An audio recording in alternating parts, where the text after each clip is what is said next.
ازيكم عاملين ايه؟ يا رب تكونوا بخير. تعالوا نعمل مع بعض النهارده غدا جميل وبسيط وكله في حله واحده، يعني مش هتستخدمي اطباق ولا حلل كتير.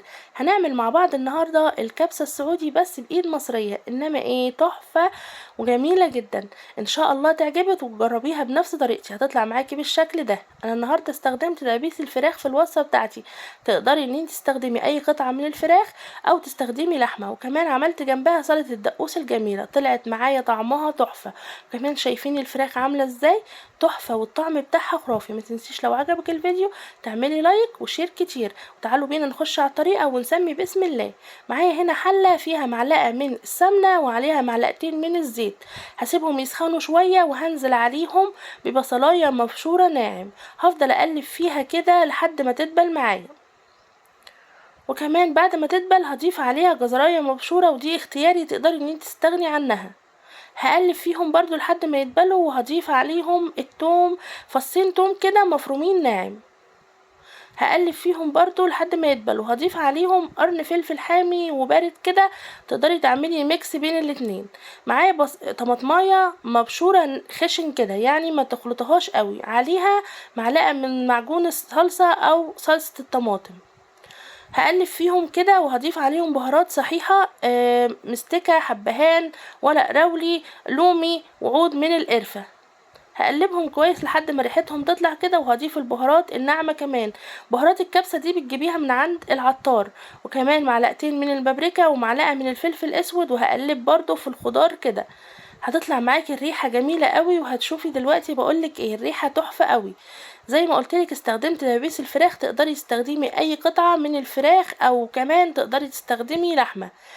هدي للفراخ صدمة كده مع الخضار واقلبهم تقليبة كويسة قوي لحد ما احس ان هما يعني اتبلوا في قلب بعض او اتشوحوا في قلب بعض شوية كده.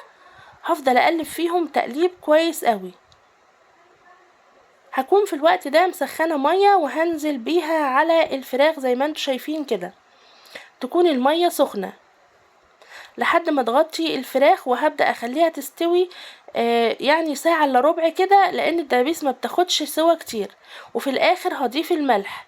قبل التسوية بشوية كده هضيف الملح واقلبها شوية واسيبها تستوي معايا او تكمل سوا، وهبدأ ان انا اعمل سلطة الدقوس. معايا هنا فصين من الثوم، وكمان قرن فلفل حامي، وحتة باردة كده، وكمان طماطمايه صغيرة، وكمان عصرة من الليمون كده او ليمونتين، وكمان شوية خل، وهضيف عليهم ملح وكمون وبابريكا، وهخلطهم في بعض. تقدري ان انت تعمليها ناعمة، احنا بنحبها ناعمة شوية. انت ممكن تعمليها خشنة كده، والله طلعت معايا طعمها تحفة كده وفيها مزازة كده وطعم خطير. كده بقت جاهزة معايا، وان شاء الله ناكلها جنب الكبسة اهي. شكلها حلو. تعالوا بقى نبص على الفراخ كده، كانت استوت معايا. هبدأ ان انا اخرجها. الدبابيس ما بتاخدش وقت سوا كتير على النار، يعني ممكن نص ساعة بالكتير وتكون استوت. هخرج كل الدبابيس معايا كده واخليها في طبق على جنب، وهنشوف هنعمل في الشوربة دي ايه. طبعا الشوربة معايا اهي. هكون غاسلة حبة رز كده بسمتي على قد الكمية اللي انتي محتاجاها، واكون مصفياهم ونقعاهم قبلها بنص ساعة، وهصفيهم كويس وهضيفهم في الشوربة بتاعتي وهسيبهم يستوي. لو لقيتي ان هما محتاجين شوربة حطي ضيفي، لكن انا عندي الشوربه كانت على قد كميه الرز. تعالوا بقى نحمر الفراخ دي ونشوف التتبيله اللي انا بحطها عليها.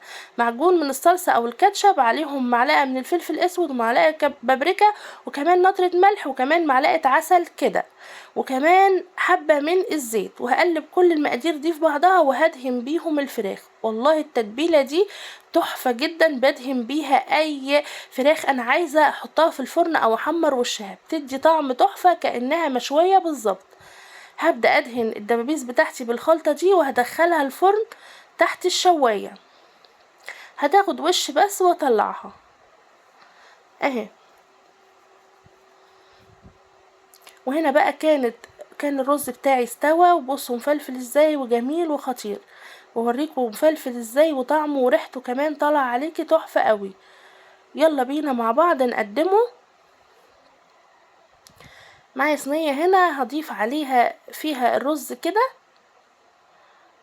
اهو شايفين الرز مفلفل ازاي، والله ريحته كانت طالعه عليا جميله.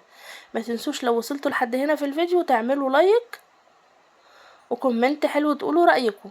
وهنا بقى كانت الفراخ خرجت معايا من الفرن، شايفين شكلها عامل ازاي، ما شاء الله تحفه وجميله قوي، وريحتها كانت جميله برضو. وكمان غدا بسيط وكله في حله واحده، ما كلفناش كتير، وكمان ما استخدمناش اطباق ولا حلل كتير، كله في قلب حله واحده وخلاص. يلا جربي الوصفه وقومي اعمليها لاولادك النهارده على الغدا. ما شاء الله الطعم كان جميل، تعالوا ندوق مع بعض واوريكم الطعم كان عامل ازاي. وكمان السلطه دي تحفه كده مع الرز، كده حاجه كده خيال. هجربها معاكم دلوقتي اهو، شايفين الجمال، ما شاء الله. الطعم كمان كان تحفه قوي. بسم الله،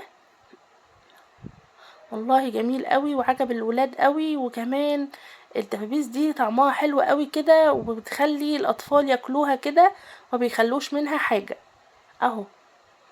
طعم كان جميل قوي، شايفين، هاخد معلقه كمان، ما قدرتش يعني اقاوم، الطعم كان جميل قوي.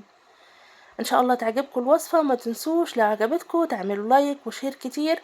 ما تنسوش لو انتم مش مشتركين في القناه على اليوتيوب تشتركوا، تعملوا اشتراك وسبسكرايب وكومنت حلو. كمان على صفحه الفيسبوك تعملوا اعجاب للصفحه وشير كتير. السلام عليكم ورحمه الله وبركاته.